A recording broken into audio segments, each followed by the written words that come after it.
வரகி பக்தர்கள் அனைவருக்கும் வணக்கம். இது நம்ம ஆதி வரகி யூடியூப் சேனல்.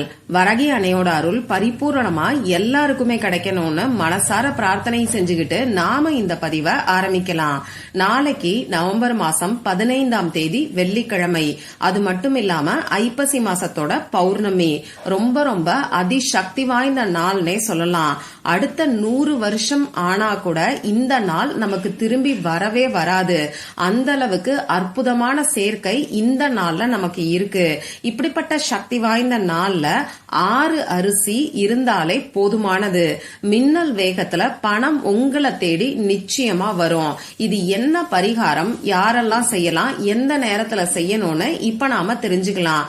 நாளைக்கு நமக்கு ஐப்பசி மாசத்தோட பௌர்ணமி இருக்கு. ஒவ்வொரு மாசம் வரக்கூடிய பௌர்ணமியும் ஒவ்வொரு விதத்துல நமக்கு விசேஷமானது.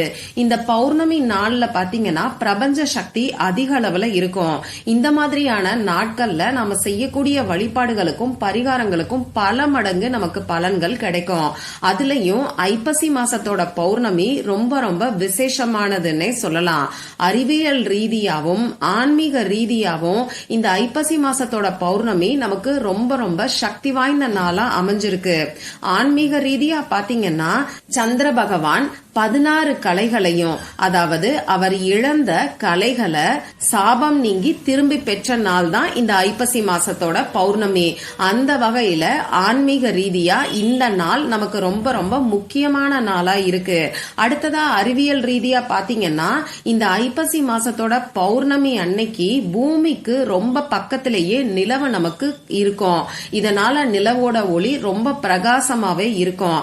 இப்படி ஆன்மீக ரீதியாவும் அறிவியல் ரீதியாவும் இந்த ஐப்பசி மாசத்தோட பௌர்ணமி ஒவ்வொரு வருஷமும் நமக்கு முக்கியமான சக்தி வாய்ந்த நாளா இருக்கு. அதுலயும் இந்த 2024ல வரக்கூடிய இந்த ஐப்பசி மாசத்தோட பௌர்ணமி அற்புதமான சேர்க்கைகளோட தான் வந்திருக்குன்னு சொல்லணும். இப்படிப்பட்ட சேர்க்கை நமக்கு 100 வருஷங்கள் ஆனாலும் திரும்பி வராது. முதல்ல நாளைக்கு நமக்கு வெள்ளிக்கிழமை. வெள்ளிக்கிழமையோட சேர்ந்து வந்திருக்கக்கூடிய இந்த ஐப்பசி மாசத்தோட பௌர்ணமி ரொம்ப ரொம்ப விசேஷமான ஒரு அமைப்புன்னே சொல்லலாம். அடுத்ததா நாளைக்கு நமக்கு தேதி 15. இதுல இருக்கக்கூடிய 1ஐயும் 5ஐயும் ஆட் பண்ணும்போது நமக்கு 6ங்கிற நம்பர் வரும். நாளைக்கு நமக்கு வெள்ளிக்கிழமை. இந்த வெள்ளிக்கிழமை பாத்தீங்கன்னா சுக்கிர பகவானுக்கு உகந்தது. சுக்கிர பகவானுக்குரிய நம்பர்னு பாத்தீங்கன்னா 6. அந்த வகையில சுக்கிர பகவானோட வழிபாட்டுக்கு உகந்த வெள்ளிக்கிழமையில 15ங்கிற தேதி, அதாவது 6ங்கிற கூட்டுத்தொகை வர்ற மாதிரியான தேதி வர்றது ரொம்ப ரொம்ப விசேஷமான அமைப்புன்னே சொல்லலாம். அதுலயும் பௌர்ணமி, அதுவும் ஐப்பசி மாசத்தோட பௌர்ணமி இப்படிப்பட்ட நாள்ல சேர்ந்து வர்றது இன்னமுமே விசேஷமானது. இந்த நாள்ல இருக்கக்கூடிய பிரபஞ்ச சக்தியை பயன்படுத்தி நீங்க செய்யக்கூடிய வழிபாடுகளுக்கும் பரிகாரங்களுக்கும் நிச்சயமா பல மடங்கு பலன்கள் உங்களுக்கு கிடைக்கும். அதனால இந்த நாளை யாருமே தவற விடாதீங்க. அந்த வகையில இந்த நாள்ல செய்ய வேண்டிய பரிகாரத்தை பத்தி ஏற்கனவே நம்ம சேனல்ல நான் உங்களுக்கு ஒரு வீடியோ கொடுத்திருக்கேன். நாளைக்கு குளிக்கக்கூடிய தண்ணீர்ல இதுல ஒரு சொட்டு மட்டும் விட்டாலே போதும். உங்க வீட்ல ஐஸ்வர்யம் பெருகும், நல்ல ஒரு பொருளாதார முன்னேற்றமும் ஏற்படும்னு சொல்லி அந்த வீடியோல நான் உங்களுக்கு சொல்லியிருக்கேன். அடுத்ததா நமக்கு இருக்கக்கூடிய கர்ம வினைகள் தீர்றதுக்கு நாளைய நாள்ல கைப்பிடி அளவுக்கு அரிசியை வச்சு செய்ய வேண்டிய ஒரு அதிசக்தி வாய்ந்த பரிகாரத்தையும் அதே வீடியோல நான் உங்களுக்கு சொல்லியிருக்கேன். இந்த 2 பரிகாரங்களும் என்னன்னு தெரிஞ்சுக்கணும்னு விருப்பப்பட்டீங்கன்னா அந்த வீடியோவை செக் பண்ணி பாருங்க. அந்த வீடியோவோட லிங்க் இந்த வீடியோவோட எண்ட் ஸ்கிரீன்லயும் மேல ஐகார்ட்லயும் நான் உங்களுக்காக கொடுக்கறேன். சரி, இப்போ இந்த பதிவுல நாம எதை பத்தி பார்க்க போறோம்னு பாத்தீங்கன்னா இது ஒரு பண வசியத்துக்கான தாந்திரிக பரிகாரம். பண கஷ்டம் இருக்கிறவங்களும் பண தேவைகள் இருக்கிறவங்களும் இந்த பரிகாரத்தை செய்யலாம். பண கஷ்டம்னு சொல்லும் போது கடன் பிரச்சனை தீர்றதுக்காக நீங்க செய்யலாம். அதே மாதிரி கொடுத்த பணம் திரும்பி வர்றதுக்காகவும் செய்யலாம். வீட்டுல இருக்கக்கூடிய வறுமை நிலை மாறுறதுக்காகவும் இந்த பரிகாரத்தை நீங்க செய்யலாம். அடுத்ததா வேலையில சம்பள உயர்வு கிடைக்கிறதுக்காகவும் தொழில்ல வியாபாரத்துல லாபம் அதிகரிக்கிறதுக்காகவும் இந்த பரிகாரத்தை செய்யலாம். சரி, இப்போ இந்த வீடியோல பூஜை இல்லாத வழிபாடு இல்லாத பரிகாரத்தை தான் நான் உங்களுக்கு சொல்ல போறேன். ஆண்கள் பெண்கள் யார் வேணாலும் செய்யலாம். பெண்களுக்கு பீரியட்ஸ் டைமா இருந்தாலும் செய்யலாம். பிறப்பு தீட்டு இறப்பு தீட்டு இருந்தாலும் இந்த பரிகாரத்தை செய்யலாம். நாளைய நாள்ல நீங்க அசைவம் சாப்பிட்டு இருந்தாலும் இந்த பரிகாரத்தை செய்யலாம். இந்த பரிகாரத்தை பொறுத்தளவுக்கு நீங்க உங்க வீட்ல இருந்து செய்யறது தான் நல்லது. மத்தபடி ஆபீஸ்ல இருந்து இந்த பரிகாரத்தை செய்யலாமான்னு கேட்டீங்கன்னா தாராளமா செய்யலாம். ஆனா உங்க சொந்தக்காரங்க வீட்ல இருந்து இந்த பரிகாரத்தை நீங்க செய்ய வேண்டாம்.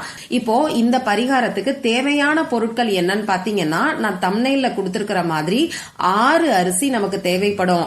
முனை உடையாத பச்சரிசியா பார்த்து எடுத்துக்கோங்க. பச்சரிசி கிடைக்காத ஊர்ல இருக்கீங்கன்னா பாஸ்மதி ரைஸை இந்த பரிகாரத்துக்கு பயன்படுத்திக்கோங்க. எண்ணி 6 அரிசிய நீங்க எடுத்துக்கோங்க. அடுத்ததா நமக்கு இந்த பரிகாரத்துக்கு ஒரே ஒரு பிரியாணி இலை தேவைப்படும்.